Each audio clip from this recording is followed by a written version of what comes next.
सभी साथियों को नमस्कार। आज के इस वीडियो में हम बात करेंगे रेलवे एनटीपीसी एग्ज़ाम 2026 के लिए इम्पोर्टेंट क्वेश्चनों के बारे में। जैसा कि आप सभी को पता है, एनटीपीसी का एग्ज़ाम स्टार्ट हो चुका है और 13 जून को जितनी भी तुम्हारी शिफ्टें थी उन सब का एग्ज़ाम कंप्लीट हो गया। तो मेरे भाई, इन शिफ्टों के आधार पर मैंने कुछ नए क्वेश्चन आप लोगों के लिए तैयार किए हैं और वो सारे के सारे क्वेश्चन आज के इस वीडियो में आप सभी को करवाने वाला हूं। तो जिनका भी एग्ज़ाम अभी तक नहीं हुआ, आने वाले दिनों में जिनका भी एग्ज़ाम है, इस वीडियो को लास्ट तक देख लेना। मैं एक बार फिर से रिपीट कर देता हूं मेरे भाई, वीडियो आपको लास्ट तक ही देखना है। बहुत सारे बच्चे क्या करते हैं, आधा अधूरा वीडियो देखते हैं और उसके बाद में बोलते हैं सर समझ में नहीं आया, हमारी तो नौकरी नहीं लगी। तो मेरे भाई, इन सब से बचने के लिए आपको वीडियो लास्ट तक देखना ही पड़ेगा। तो वीडियो को लाइक कर दीजिए, चैनल को सब्सक्राइब कर दीजिए। एक बार कमेंट में अपनी अपनी एग्ज़ाम डेट मुझे बता दो भाई, ठीक है, फटाफट से। तो देखिए, यदि प्लस और माइनस को परस्पर बदल दिया जाए, गुणा और भाग को परस्पर बदल दिया जाए, तो निम्नलिखित समीकरण में प्रश्नवाचक चिन्ह के स्थान पर क्या आएगा। तो देखते हैं आप में से कितने बच्चे बताएंगे सवाल का आंसर क्या होगा। तो सीधी सी बात है, यहाँ पर तो 25 है तो 25 लिख लेते हैं, लेकिन आगे भाग का चिन्ह है, भाग और गुणा को बदलना है तो भाग की जगह पे गुणा लिख देंगे और 6 से मल्टीप्लाई कर देंगे। आगे तो माइनस है, लेकिन सर प्लस और माइनस को तो बदलना है तो माइनस की जगह पे प्लस लिख देंगे और प्लस की जगह पे माइनस लिख देंगे और गुणा की जगह पे भाग लिख देंगे और हम अब सवाल को कर लेंगे। तो 25 को 6 से गुणा करेंगे, 25 6 का 150, प्लस में 8 तो है ही, 4 पंजो 20, कितना आएगा माइनस का 5। 150 और 8 कितना होता है, 158 होता है। 158 में से 5 घटाएंगे 153 होता है। तो जिन्होंने मेरे भाई 4 आंसर दे दिया उनका सही है, बाकी सभी का ये सवाल गलत हो चुका है। आइए अगले क्वेश्चन पर बढ़ते हैं। अगले सवाल को ध्यान से देखो भाई। नुसरत अपनी कक्षा में नीचे से 12वें स्थान पर है, ऊपर से 21वें स्थान पर है। उसकी कक्षा में कुल कितने विद्यार्थी हैं। भाई, नुसरत नाम की कोई लड़की है जो नीचे से तो 12वें स्थान पर है, ऊपर से 21वें स्थान पर है। तो बताइए टोटल कितने बच्चे हैं। तो नीचे से कौन से नंबर पर, 12वें नंबर पर, ऊपर से कौन से नंबर पर, 21वें नंबर पर। तो ट्रिक क्या बोलती है कि दोनों को जोड़ दो और 1 घटा दो। तो ऊपर के 21 बच्चे, नीचे के 12 बच्चे, दोनों को जोड़ेंगे, 1 घटा देंगे। 21 और 12 33 होता है, 33 में से 1 घटाएंगे 32 होता है, बात खत्म। तो जिन्होंने सी आंसर दे दिया उनका सही है, बाकी सभी का सवाल गलत हो चुका है। आइए अगले क्वेश्चन पर बढ़ते हैं, लेकिन उससे पहले मैं आपको बता दूं कि जो भी स्टूडेंट रेलवे एनटीपीसी एग्ज़ाम 2026 की तैयारी कर रहा है, उन सब के लिए मैंने करंट अफेयर का, जीके का, रीजनिंग का और मैथ का, इन चारों सब्जेक्टों का पीडीएफ तैयार कर दिया केवल 100 रुपये में। 100 रुपये के अंदर चारों सब्जेक्टों के इम्पोर्टेंट आपको क्वेश्चन मिलेंगे, साथ में उन क्वेश्चनों का डिटेल में सॉल्यूशन आपको मिलेगा। अगर कोई बच्चा ध्यान से मन लगा के इस पीडीएफ को पढ़ लेता है तो लगभग उसका सिलेक्शन पक्का है, क्योंकि मेरे भाई पीडीएफ में वैसे ही क्वेश्चन मैं आपको दूंगा जैसे क्वेश्चन आपकी परीक्षा में पूछे जा रहे हैं। अभी तक की जितनी भी शिफ्ट आपकी हुई है, उन शिफ्टों में इस पीडीएफ से क्वेश्चन पूछे गए हैं और मैं गारंटी देता हूं कि आगे जितनी भी तुम्हारी शिफ्ट होंगी, चाहे तुम्हारा एग्जाम कोई सी भी तारीख को हो और कोई सी भी शिफ्ट में हो, इस पीडीएफ से क्वेश्चन मिलेंगे, मतलब मिलेंगे, 100% गारंटी है। तो जिन भी बच्चों को पीडीएफ चाहिए, बेहतरीन लेवल का पीडीएफ है, आप इस पीडीएफ से पढ़ के कम टाइम में ज़्यादा तैयारी कर सकते हैं। तो जिनको चाहिए, नंबर आपके सामने है, उठाओ अपना मोबाइल और कर दो व्हाट्सएप पे मैसेज, ठीक है भाई। तो व्हाट्सएप पे मैसेज कर दीजिए, नंबर आपके सामने है। आ जाओ अब शुरू करते हैं। लो मेरे भाई, सवाल आपके सामने है और एकदम से ज़बरदस्त सवाल है। तुमसे क्या बोला कि जो टाउन बी है, टाउन ए के दक्षिण में है। तो यहाँ पर मान लो ए है, अब इस ए के दक्षिण में कौन बैठेगा, सर ए के दक्षिण में तो बी बैठा हुआ है। फिर तुमसे बोला कि टाउन सी, टाउन ए के पश्चिम में है, तो ए के पश्चिम दिशा में कौन सा टाउन है, सर वो तो टाउन हमारा सी है।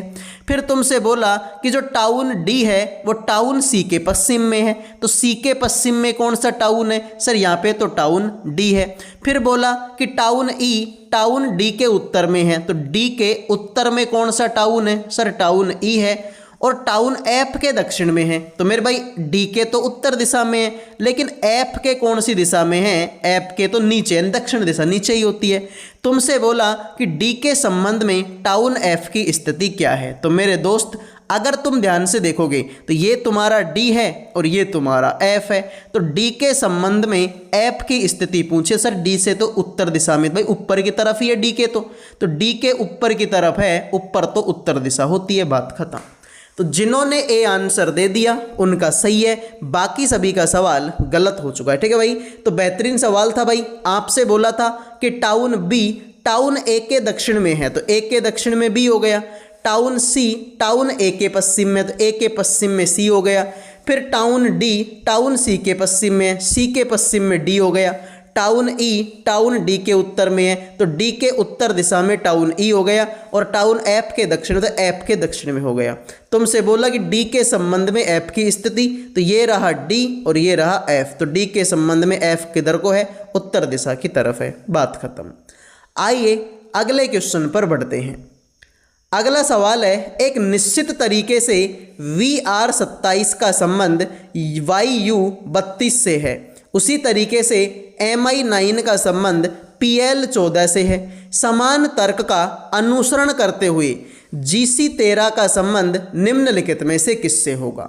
तो बताइए मेरे भाई इस सवाल का राइट आंसर क्या होगा? आप बोलेंगे कि सर ये तो 2 सेकंड का सवाल है। ठीक है बिल्कुल, तो 2 ही सेकंड का सवाल है, तुम ध्यान से देख लो, गणित की संख्याओं को देख लोगे तब भी हो जाएगा। जैसे कि यहाँ पर 27 था और यहाँ पर 32 है, तो 27 और 32, तो 27 में कितना जोड़ूं कि 32 हो जाए? सर 5 जोड़ दो। उसी तरीके से यहाँ पर 9 है, यहाँ पर 14 है, तो 9 है और 14 है, तो 9 में कितना जोड़ूं कि 14 हो जाए? सर 5 जोड़ दो, 9 और 5 14 हो गया। तो यहाँ पर मेरे भाई कितना है? 13 है। अब 13 में 5 जोड़ेंगे, आंसर हो जाएगा 18, और 18 तो इसी ऑप्शन में है। ठीक है भाई, सॉरी 18 तो इस ऑप्शन में भी है और इस ऑप्शन में भी है, तो ये दोनों ऑप्शन तो आपके क्या हो गए? गलत हो गए। ठीक है भाई, दोनों ऑप्शन गलत है, तो इन दोनों को हटा दो। अब तुम ऐसा करो, शुरू के अक्षर को ही देख लो। देखो भाई यहाँ पर तो शुरू का अक्षर V है और यहाँ पर Y है, तो V आएगा 22 पर, Y आएगा 25 पर। कितना जोड़ा है हमने? 3 जोड़ा है। M आएगा 13 पर, P आएगा 16 पर। 13 में 3 जोड़ेंगे तो 16 होगा। अब यहाँ पर G है, तो G आएगा 7 पर। 7 में 3 जोड़ेंगे 10, 10 नंबर पर J आता है। तो कैसे भी कर लो भाई, आंसर तो तुम्हारा D ही होगा। तो D आंसर देने वालों के मौज है, बाकी सभी का गलत हो गया। आइए भाई अगले सवाल को चेक करो। एक निश्चित कूट भाषा में योवर को इस तरीके से लिखा गया, यूनिट को इस तरीके से लिखा गया है, तो दी गई कूट भाषा में बताओ यू के लिए कूट क्या होगा? आप बोलेंगे सर सवाल बिल्कुल आसान है, यू का कोड बताना है। अब अगर तुम्हारे अंदर थोड़ा सा भी माइंड है तो आप सोच पा रहे होंगे कि सर यू तो इस वाले में भाई, इसमें वाई देखो YOUR, तो यू तो इसमें भी आता है। इसको देखो UNIT, तो यू तो इसमें भी आता है, तो इसमें भी यू है और इसमें भी यू है। अब ऐसा कुछ ढूंढ लो जो दोनों में हो। आप बोलेंगे 8 इसमें भी है और 8 इसमें भी है, तो यही तुम्हारे सवाल का आंसर हो जाएगा। आइए अगले क्वेश्चन पर बढ़ते हैं। दी गई श्रृंखला में प्रश्न चिन्ह के स्थान पर क्या आएगा? फटाफट बताएंगे, क्वेश्चन मार्क की जगह पर क्या आएगा? आप बोलेंगे कि सर ये सवाल बिल्कुल सिंपल है। देखिए भाई, 84 में 1 जोड़ेंगे 85, 85 में 2 जोड़ेंगे 87, 87 में 4 जोड़ेंगे 91, 91 में 8 जोड़ेंगे 99। ठीक है, तो मेरे भाई एक देखो, 1 दूनी 2, 2 दूनी 4, 4 दूनी 8, 8 दूनी 16, तो 99 में कितना जोड़ दो? 16 जोड़ दो। तो 99 प्लस में 16 अगर जोड़ेंगे 115 आंसर आएगा, बात खत्म। तो जिन्होंने डी आंसर दे दिया है उनका सही हो गया, बाकी सभी का सवाल गलत है। आइए भाई अगले सवाल को चेक करते हैं। तुम्हारे सामने संख्या है 81, 37, 45, 69 के प्रत्येक अंक को बाएं से दाएं आरोही क्रम में व्यवस्थित किया जाता है तो मूल संख्या में अंकों की स्थिति की तुलना कितने अंकों की स्थिति अपरिवर्तित रहेगी। तो तुम्हारे सामने मेरे भाई संख्या कितनी है आप चेक कर लो, 8, 1, 3, 7, 4, 5, 6, 9। इनको मेरे भाई बाएं से दाएं आरोही क्रम में जमाना है। आरोही का मतलब होता है कि पहले छोटा, फिर उससे बड़ा, फिर उससे बड़ा, फिर उससे बड़ा, ठीक है।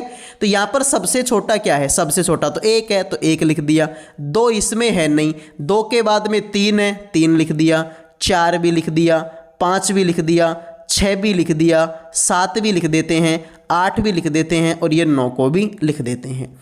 अब आपसे क्या बोला था कि मूल संख्या में अंकों की स्थिति की तुलना में कितने अंकों की स्थिति अपरिवर्तित रहेगी। तो चेक करो मेरे भाई, 8 की जगह पे 1 आ गया, सर ये तो गलत हो गया। 1 की जगह पे 3, ये भी गलत। 3 की जगह पे 4, ये भी गलत। 7 की जगह पे 5, ये भी गलत। 4 की जगह पे 6, ये भी गलत। 5 की जगह पे 7, ये भी गलत। 6 की जगह पे 8, ये भी गलत। 9 की जगह पे 9 है भाई, 9 पहले भी लास्ट में था, अब भी लास्ट में है। तो एक ही अंक है मेरे भाई जिसकी स्थिति में कोई परिवर्तन नहीं हुआ। तो बी आंसर देने वालों के मजे हैं भाई। अगले क्वेश्चन को चेक करो भाई। अंग्रेजी वर्णमाला क्रम के आधार पर एक निश्चित तरीके से ETHC का संबंध XOM जैसे है, उसी तरीके से मेरे भाई CZBE का संबंध, ठीक है, VUGL से है। समान तर्क का अनुसरण करते हुए दिए गए विकल्पों में से HKQZ का संबंध बताओ किसके साथ में है।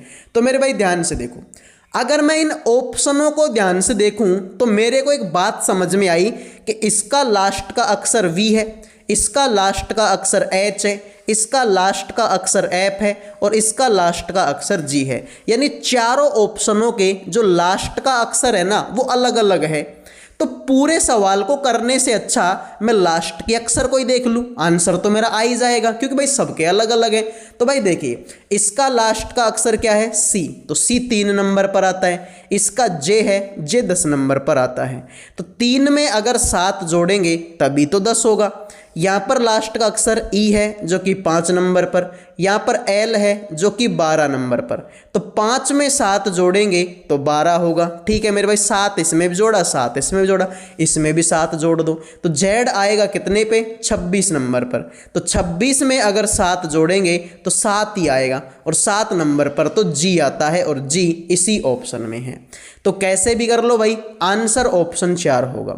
आइए अगले सवाल की तरफ बढ़ते हैं। उत्तर की ओर अभिमुख होकर बैठे 47 विद्यार्थियों की पंक्ति में सोनिका बाएं छोर से 18वें नंबर पर है। यदि ध्रुव सोनिका के दाएं से 11वें स्थान पर है तो पंक्ति के दाएं छोर से ध्रुव का स्थान क्या है। तो मेरे भाई सवाल बड़ा बेहतरीन है, इस तरीके के सवाल भी आपकी एग्जाम में आएंगे। तो भाई देखो, एक पंक्ति है तुम्हारे सामने, इस पंक्ति में टोटल बच्चे कितने हैं, टोटल बच्चे इसमें है 47। अब सोनी का बाएं छोर से 18वें नंबर पर है, तो इधर से मान लो सोनी का गई, ठीक है, मैं कलर चेंज करता हूँ आपको अच्छे समझ में आएगा। मान लो इधर से सोनी का गई और सोनी का यहाँ पर बैठी हुई है, कौन से नंबर पर, 18वें नंबर पर। यदि ध्रुव सोनिका के दाएं 11वें नंबर पर है, अब यहाँ पर सोनिका, इसका दायां इधर को ही होगा, तो इधर को जाएगी, ये 11वें नंबर पर कौन बैठा हुआ है, ध्रुव। तो यहाँ से मेरे भाई 11 स्थान आगे कौन बैठा है, ध्रुव बैठा हुआ। तो अब ध्यान से देखो कितने हो गए, 18 बच्चे तो यहाँ तक हो गए, 18 तो ये भाई 18 नंबर पर तो सोनिका ही बैठी हुई है। 11 बच्चे तुम्हारे ये हो भाई 11वें नंबर पर ध्रुव बैठा है, तो 18 तो ये और 11 ये, तो 18 और 11 कितने हो गए, टोटल हो गए 29। तो टोटल बच्चे 47 थे। अब 47 में से 29 बच्चे तो यही हो गए, तो 47 में से अगर मैं 29 घटाऊंगा तो 17 में से 9 गया तो 8 बचेगा, और मेरे भाई यहाँ पर कितना बचेगा, 18। यानी ये टोटल बच्चे कितने बचे हैं, 18। तो 18 तो ये हैं। तो बोला कि दाएं छोर से ध्रुव का स्थान क्या है, तो 18 तो ये हो गए और हमको तो ध्रुव को देखना है, तो 18 बच्चे तो ये एक खुद ये ध्रुव, तो 18 और एक कितना हो गया, 19। भाई 18 बच्चे तो ये बच्चे ही हैं और हमको तो ध्रुव चाहिए, तो ध्रुव तो यहाँ पर बैठा, तो 18 बच्चे तो ये और एक अकेला ही ध्रुव, तो 18 और एक कितना हो गया, 19। आइए अगले क्वेश्चन पर बढ़ते हैं। कथन और निष्कर्ष का सवाल है, बेहतरीन सवाल है, इस तरीके का सवाल भी एग्जाम में आ सकता है। आपसे बोला कि कुछ पतंगे मेरे भाई आपके टोपी हैं, मेरे भाई ठीक है, कुछ पतंग ऐसी हैं जो कि टोपी हैं, और कोई भी टोपी बैट नहीं है, तो बैट को अलग बनाओ। अब तुमसे क्या बोला, कुछ पतंग बैट है क्या? मेरे भाई ये तुम्हारी पतंग का गोला, ये तुम्हारे बैट का गोला, इनके बीच में तो कोई संबंध ही नहीं है, तो गलत मार दो इसको। फिर बोला कुछ टोपी पतंग है क्या? बिल्कुल मेरे भाई, देखो ये टोपी और ये पतंग, तो बिल्कुल मेरे भाई कुछ टोपी हमारी पतंग है, बिल्कुल सही है यार। तो ये बात तो तुम्हारी सही है। तो केवल 2 अनुसरण करेगा, जिन्होंने डी आंसर दे दिया है उनका सही हो गया, बाकी सभी का सवाल गलत है। आइए अगले सवाल को चेक करो भाई। ये सवाल बड़ा ही बेहतरीन है, ज़बरदस्त सवाल है। इस तरीके का सवाल आपके एग्जाम में आएगा, मतलब आएगा। तो भाई देखिए कैसे सवाल को करते हैं। यहाँ पर 117 है तो 117 का 117 लिख देते हैं, लेकिन आगे तो ए है और ए का अर्थ तो भाग है, तो भाग लगा देंगे भाई किसका? 3 का। आगे तो सी है, सी का मतलब प्लस है, लगा देंगे कितना? 119। और आगे ए है तो ए का मतलब तो भाग, लगा देंगे 7। आगे तो सी है, सी का मतलब प्लस, लगा देंगे 24। आगे डी है, डी का मतलब माइनस, भाई डी का मतलब माइनस है तो माइनस। आगे तो 6 तो 6 लगा दें। आगे सी है तो सी का मतलब मेरे भाई फिर से क्या है आपका? प्लस। फिर आपका कितना हो गया? 117 हो गया। फिर वही बात है कि ए का मतलब तो भाग है, तो भाग लगा देंगे किसका? 13 का। और आगे मेरे भाई तुम्हारा बी है, बी का मतलब गुणा, गुणा लगा देंगे और क्या लिख देंगे? 2 लिख देंगे। तो भाई देखो 117 में अगर 3 का भाग देंगे तो 3 3 9 हो जाएगा, और 2 बचेगा, 3 नाम का 27 यानी 39 होगा। प्लस में 7 का भाग 119 में देंगे, 7 एकम 7, 4 बचेगा, 7 7 49, तो 17 हो जाएगा।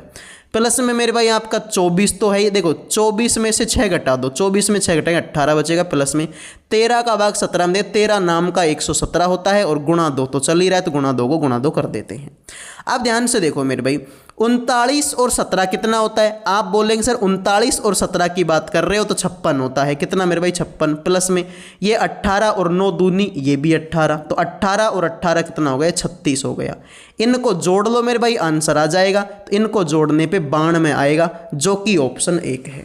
तो जिन्होंने भाई ऑप्शन 1 आंसर दे दिया है उनका सही हो गया, बाकी सभी का सवाल गलत है। जिन बच्चों को सवाल समझ में नहीं आता है मेरे भाई, वो वीडियो को थोड़ा सा पीछे लेके देख लिया करो, मैं गारंटी देता हूँ सवाल आपके समझ में आ जाएगा। अगले को चेक करो भाई। सवाल है, निम्नलिखित संख्या और प्रतीक श्रृंखला का संदर्भ लीजिए, नीचे दिए गए प्रश्न का उत्तर दीजिए, गिनती केवल बाएं से दाएं की जानी है। ऐसे कितने प्रतीक हैं मेरे भाई जिनके ठीक पहले एक संख्या है और ठीक बाद में एक प्रतीक चिन्ह है? यानी कि आपको ऐसे प्रतीक चिन्ह ढूंढने हैं जिनके पहले तो एक संख्या होनी चाहिए, जिनके पहले तो संख्या होनी चाहिए, बाद में प्रतीक चिन्ह होना चाहिए, बाद में प्रतीक चिन्ह होना चाहिए, ठीक है? यानी एक संख्या और 2 प्रतीक चिन्ह, ठीक है? एक संख्या और 2 प्रतीक चिन्ह होने चाहिए। तो देखो मेरे भाई, लगातार 2 प्रतीक चिन्ह हमको कहाँ पर मिलेंगे? देखो ये रहे, ठीक है? लगातार 2 प्रतीक चिन्ह, देखो एक तो संख्या है और 2 प्रतीक चिन्ह। भाई एक तो 2 है, एक ये तुम्हारा इस तरीके का चिन्ह है, और एक तुम्हारा ये @ है, ठीक है? तो एक संख्या और 2 प्रतीक हो गए ना, एक संख्या और 2 प्रतीक चिन्ह। अब लगातार 2 प्रतीक चिन्ह मेरे भाई आप चेक करो, देखो एक तो ये इसमें भी है, ठीक है? इसमें भी है, एक तो ये 5 है, एक ये इस तरीके का चिन्ह है, और एक तुम्हारा ये चिन्ह है, ठीक है भाई? तो एक संख्या और 2 प्रतीक चिन्ह, दूसरा ये हो गया, ठीक है? 2 ही है मेरे भाई। अब देखो लगातार 2 प्रतीक चिन्ह तो बहुत जगह, जैसे यहाँ पर भी 2 प्रतीक चिन्ह है, लेकिन इनके पहले फिर संख्या नहीं है भाई, पहले संख्या भी तो होना जरूरी है। अब 2 प्रतीक चिन्ह तो ये यहाँ पर भी है, लेकिन इनके पहले संख्या नहीं है, तो भाई संख्या के साथ में 2 प्रतीक चिन्ह होने चाहिए। और ऐसा जोड़ा एक तो यही है और एक जोड़ा ये है, और तो ऐसा जोड़ा कहीं पर भी नहीं है। तो राइट आंसर तुम्हारा होगा, ठीक है, सी। अगले क्वेश्चन को चेक करो भाई। एक निश्चित कूट भाषा में, ठीक है भाई, इस तरीके से लिखा हुआ है, ठीक है? कि बराबर का मतलब तो पत्नी है, इसका मतलब पिता है, एज का मतलब भाई है, प्रतिशत का मतलब मम्मी है।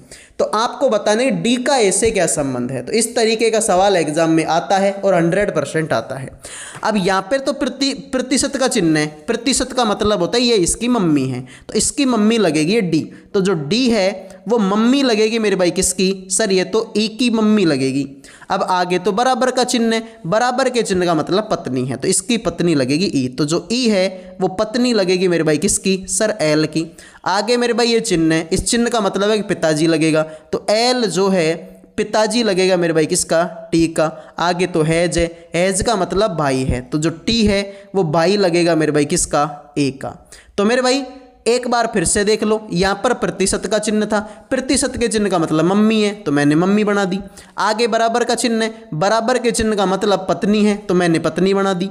आगे मेरे भाई ये चिन्ह वाई का सा चिन्ह है तो इसके जो पिता है तो मैंने पिताजी बना दिया। आगे हैज है तो हैज का मतलब भाई था तो मैंने भाई बना दिया। अब देखो, मान लो कि ये मैं हूँ तो ये मेरा भाई है। अब मेरे भाई के पापा मतलब मेरे भी पापा, मेरे पापा की पत्नी मतलब मेरी मम्मी, और मेरी मम्मी की मम्मी तो मम्मी की मम्मी तो इसी ऑप्शन में। ठीक है मेरे भाई, माता की माता, तो मम्मी की मम्मी कहाँ पर है? ऑप्शन नंबर आपके 1 में है। क्लियर मेरे भाई? तो ये थी आज की क्लास। उम्मीद करूंगा क्लास पसंद आई होगी। पसंद आई है तो वीडियो को लाइक करो, चैनल को सब्सक्राइब करो। अगले वीडियो में मिलेंगे। जय हिंद, जय भारत।